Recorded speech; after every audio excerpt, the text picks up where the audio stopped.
John, what were things like for you when you first came to New York?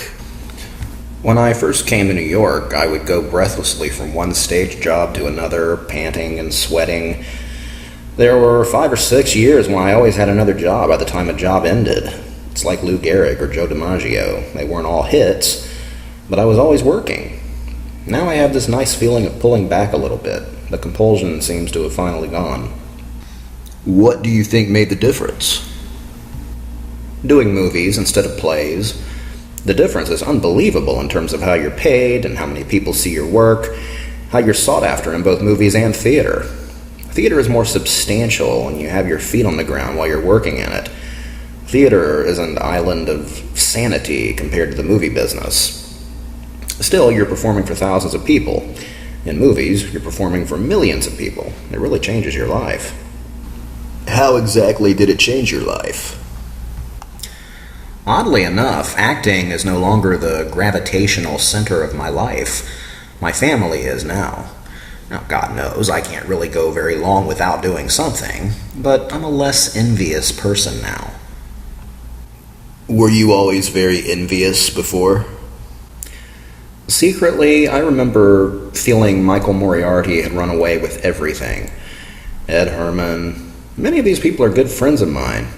There's an awful quote. It goes like this: "It's not enough that I should succeed, but my best friends must fail." Unquote. This business is so insidious in its way. It's never enough. You have a voracious appetite for the limelight. Actors are kind of heliotropic. We go for the light. This need to be emotionally spectacular on stage, the need to create some sort of sensation. It's a combination of a generous and a selfish activity. They go hand in hand. Do you remember pulling away from the pack and discovering this way of taking the limelight? My dad, Arthur Lithgow, was an actor, director, and producer in regional theater. He ran these summer Shakespeare festivals out in Ohio. When I was a teenager, I hung around all the time and eventually started acting for him. I pretty much have to thank him for my career. One role was really the beginning for me. I played Master Pinch in Comedy of Errors, which my dad directed. Master Pinch is a one-scene part, a conjurer who works all sorts of mumbo-jumbo. I had this very tall black hat and a cloak that ran all the way to my feet. I was a real toothpick, very tall, long white beard, white mustaches, big long nose, and saffron-colored face. It was a real clown act. Here I was, this 17-year-old kid. It was my first shot, and every single time I exited, there was an applause. So first of all, I had this marvelous rush, anticipating my big moment every night, knowing it was going to work like gangbusters. Also, it was my first time working with a bunch of pros, older actors, many of whom I'd known for years and worshipped. To hold my own on a stage with them and get that scene cooking for them every night, that was wonderful. Being up there on stage is this heightened consciousness. It's like this rush of adrenaline when it goes well. When it goes badly, I guess it's the same adrenaline, but it has a different effect. It's like going numb, suddenly being afraid you're going to die. I remember playing Tartuffe at Harvard. I played him as a very comical character, a kind of stork, very over the top. The moment comes when Tartuffe is exposed and humiliated in front of everybody. The big comic character has finally come collapsing down, you think, and Orgon says, "Leave my house this instant." And Tartuffe says, "No, I'm in charge here and you must go." And suddenly this hilarious character has become evil, and he realizes it all in one word: no. I had an epiphany there about building up an audience's expectations and jerking them hard. An audience is thrilled by that. I look for those moments. Just when they're expecting one thing, you throw them something else. What was your first movie? I did a film in 1971 called Dealing, one of those Easy Rider spin-offs. I thought it would be the making of me, but of course nobody went to see it. Quite a few years later, I did Obsession. It was 3 years later in 1974. And about 400 plays in between, right? Yeah, always lots of plays. But I hadn't yet acted in New York. I was doing a lot of stage directing. After Harvard, I studied acting at Lambda, and when I came back from England, I worked for my dad at the McCarter Theater in Princeton. After one season in which I was acting, directing, and designing these big English classical productions, Dad wanted me to be his associate artistic director. But I thought it was time to go to New York. It was very difficult to get anywhere. My directing credits got me much further than my acting credits. I was just about to take a job as associate artistic director at Baltimore's Center Stage when Long Wharf offered me a season as an actor. That was my big Rubicon. Now, do I become a director now, or do I become an actor? And I decided I'd better give acting a chance. So I went to Long Wharf, and the second show I did was The Changing Room.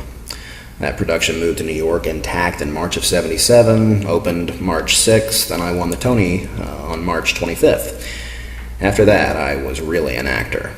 I did still direct a few things, but year by year, acting really did take over. I still intend to direct. I haven't worked with many directors who are better than me. All right. I appreciate your candor. That piques my curiosity, though. I could see how that might present problems. Conflicts. Has that been the case with you? No. I'm a good boy as an actor. I really like a good director. Whatever director there is, I tend to hang on his every word. I try to suspend all my directorial instincts while I'm acting. Sometimes it's hard. I came back from Lambda with this fruity English accent that I had never intended to acquire, and I did Star Spangled Girl by Neil Simon in summer stock with some dreary director who had this little bell on his desk. Every time I gave a Neil Simon line in English inflection, he would ring the bell. It drove me crazy. He was ringing the bell every 30 seconds, but he showed me just how English I'd become. Movie directors tend not to direct you much at all. They're much more into staging and the camera work. More often than not, you arrive and you're expected to start acting immediately. The director hardly has a word to say to you. You'd be amazed. Some of them are very candid about it. I worked with Peter Hyams on 2010, and he said, "Boy, these guys who direct plays, and they have 4 weeks of rehearsal, I wouldn't know what to do." And he doesn't. You arrive, the camera rolls, and you start acting. It's as simple as that. The other extreme is someone like Herbert Ross, who's a stage director also, who wants 2 weeks of very attentive rehearsal. He really breaks down the script, stands people up, moves them around on taped diagrams. In movies, an actor has to do a great deal more because directors aren't accustomed to worrying about it, and their ideas are usually not very concrete. So especially if you're going to do anything sort of unusual, like use an accent or prosthetic makeup or something like that, I feel much better if I get a big head start. For instance, for Buckaroo Banzai, I got these rotting pale green teeth and this shocking wig of bright red hair that I went around astonishing my friends with. And I got together with this very sweet little tailor in the MGM costume department with this fabulous thick Sicilian accent. I sat and talked with him for an hour and tape recorded the conversation to get his accent down. In Santa Claus, I got a wonderful set of shiny, sort of used car salesman teeth, a great big phony smile. In both cases, I talked to the directors on the phone beforehand, basically asking them, "Will you pay for these items if I get them?" Usually the directors are surprised and delighted. When I did Footloose, I went to a Baptist minister in Utah. That's where we were shooting, and I pretended to be in a terrible spiritual crisis just so I could hear someone talk in earnest about being saved, someone who really believed it. I felt like a real hypocrite, needless to say, but it was very useful. I'm not like Dustin Hoffman, though, or these people who really dive in and live that way. When I played Roberta Muldoon in Garp, I'd never met a transsexual before. I'm not that exhaustive a researcher. Maybe I'm just lazy, but I certainly know what I'm going to do by the time I get to the set. At a certain point, you changed from being primarily a stage actor to being primarily a film actor. How did that happen?